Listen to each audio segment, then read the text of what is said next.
Dyson support, oh yeah, Dyson support and free shipping there and back. So like if your product, should it ever malfunctions and whatnot, that's really cool that you could ship it back to them for free. I mean, you're not gonna have the product for a couple of days or weeks, but still, you're not paying for shipping for something this bulky. So that's kind of nice. So like that's kind of what I'm sold to too. Like, pretty much like what kind of maintenance and support would you provide? Now, mind you, I haven't took advantage of it, so it'd be hard to actually say like, is it good or is it bad? But if I ever took advantage of it, I'll definitely let you guys know of my experience. But all in all, this is kind of how the box looks. So next thing I'll do is I'm gonna open the box and show you what's inside. All right, so I opened the box, and as you can see, this is kind of like all the stuff in here, and I will just kind of like go through this in detail with you guys real quick. So these are just kind of like all the stuff that just kind of like came with it. But opening the box was pretty simple. You just gotta there's these tabs over here, and there's like tape on all three of them. So all you have to do is just take a scissor and just like cut the tape off, and then you just open it like that. So this is probably the easiest way to open this box. Pretty fairly simple. And once you open it, it basically breaks it into two compartments. There's that space component here, and then that's where the kind of the top of the fan component stays.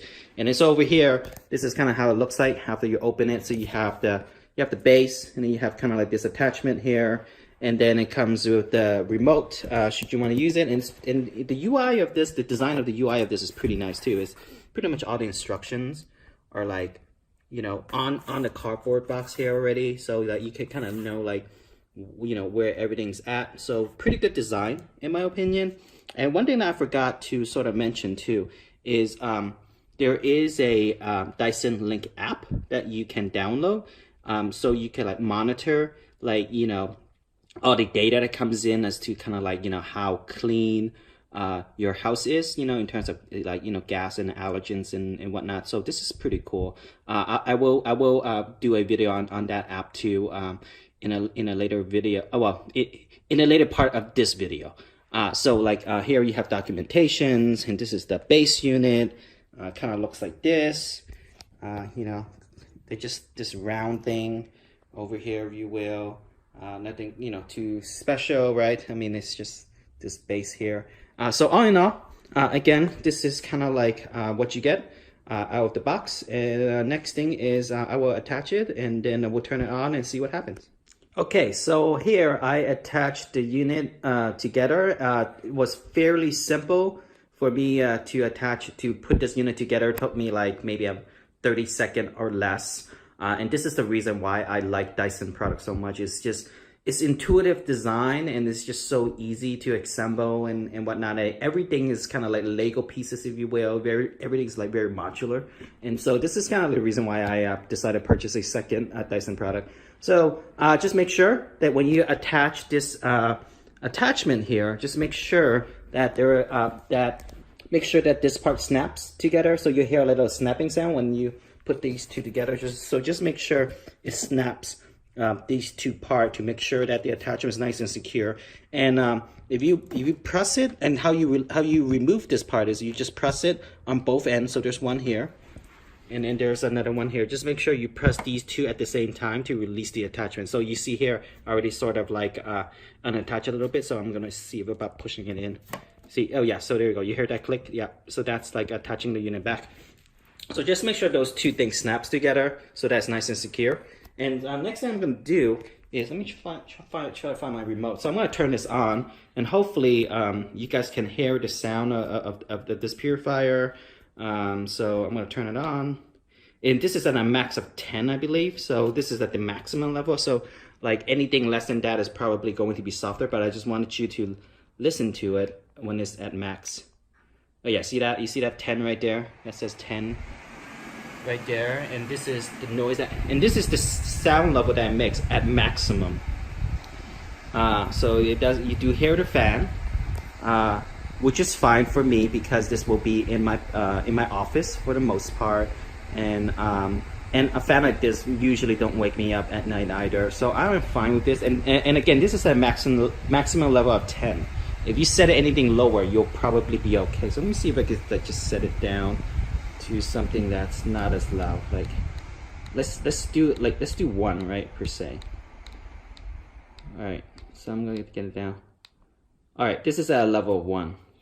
Can you go down to 0? Let's see. No, okay. So this is at level of 1, as you can see down here again. So I can't hear the fan, to be honest with you. I cannot hear anything at all. It is that soft. So this is at 1. So we're just gonna slowly climb it up to, like, say, a 2. This is a 2. And this is a 3. So at 3, I'm starting to hear a little bit. And I'm a trained musician, so like I could usually hear faint noises like pretty good, but then like for some other people I think this might be still too soft that you probably can't hear, but I could hear it slightly, like a slight hum. And this is 4. 4 is kind of like where I'm starting to like, okay, I could definitely hear it. This is 4. And this is a 5. 6.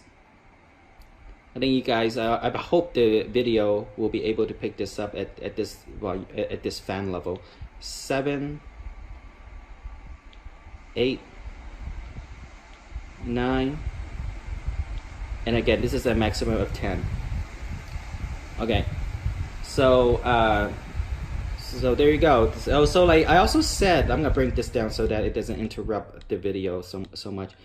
I'm gonna bring it down to 1, and so you know, this is also a fan, right? And so at a level of 1, I could barely feel the fan, but at a level of like starting 4 or 5, I could start to feel the fan, and that's where it starts making, you know, some noise on that. And in terms of the fan, I'm standing right in front of it, so I could definitely feel the fan here.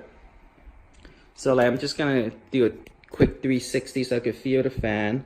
You can feel it here. So like if you're like say on the side right here, you wouldn't be able to feel the fan.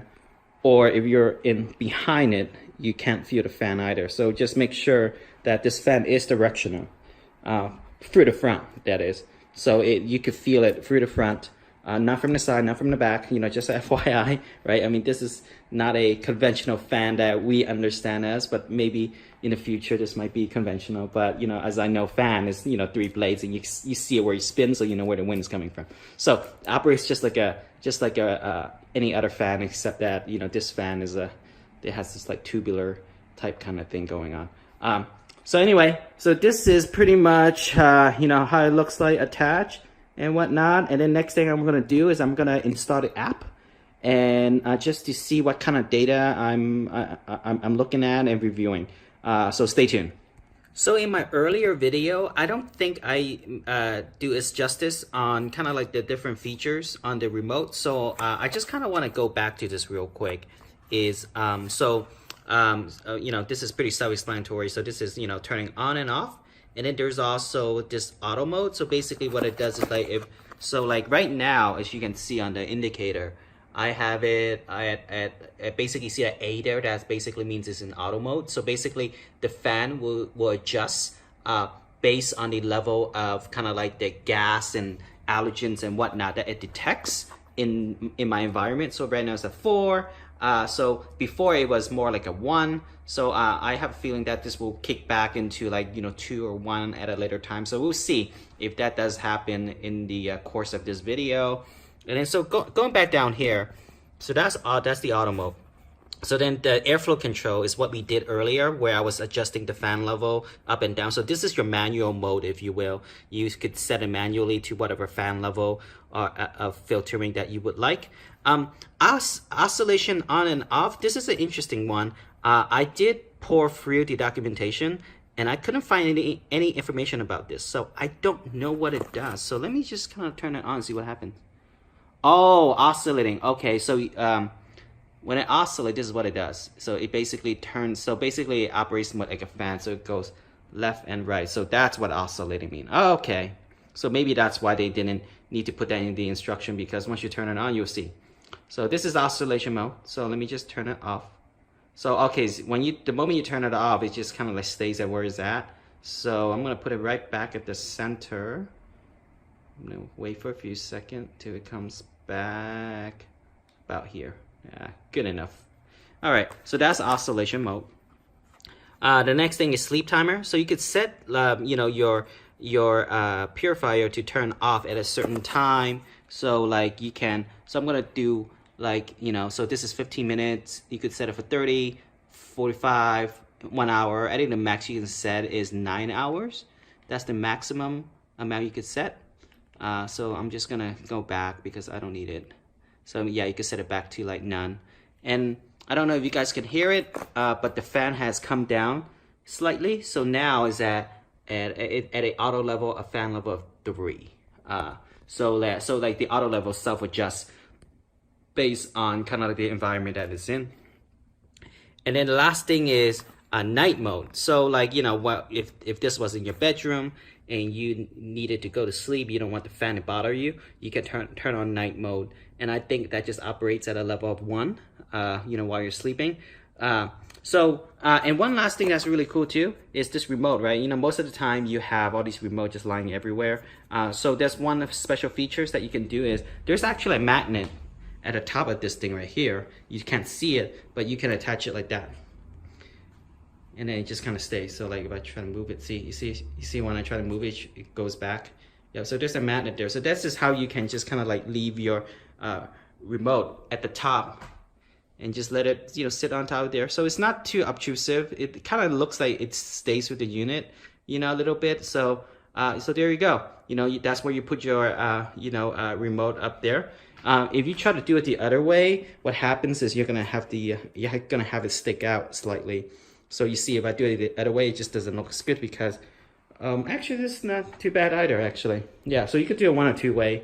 I like it like this, but it's up to you guys and how you guys want to put your remote.